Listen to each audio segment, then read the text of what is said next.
Pamela Maurer was 16 when she left home in the Chicago suburb of Woodridge in January 1976. She was found strangled near a roadway in Lisle. Her murder frightened the community because she was a teenager in a familiar suburban world, and the violence suggested a predator who could move through ordinary places without being noticed. Detectives collected evidence, but the case went cold. For more than 40 years, Pamela's family lived with uncertainty. Then investigators reopened the file with modern DNA tools. The evidence led to Bruce Lindahl, a man suspected of being a serial killer and rapist in the Chicago suburbs during the late 1970s and early 1980s. Lindahl was already dead. In 1981, he died while attacking another man, apparently cutting himself fatally during the violence.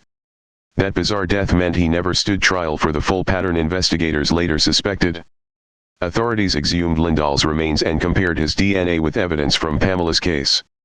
In 2020, DuPage County officials announced that Lindahl was responsible for her murder. The identification also reshaped other cold cases, because Lindahl had long been suspected in additional disappearances and killings.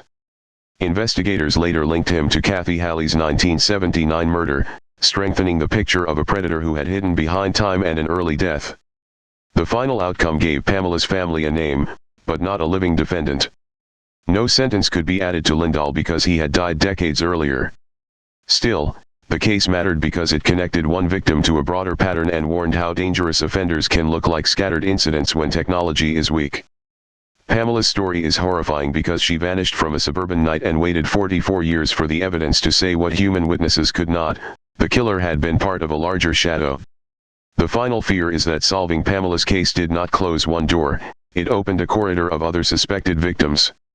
That is why the case still feels so disturbing. The evidence waited quietly while ordinary life kept moving around a truth no one could safely forget. For the family, closure did not bring back the missing years, it only proved that persistence can outlive fear, silence, and the killer's confidence. The final shock is simple: the offender was not protected by intelligence, only by time, and time finally became the witness that turned against him. Thanks for watching, and don't forget to subscribe to this channel.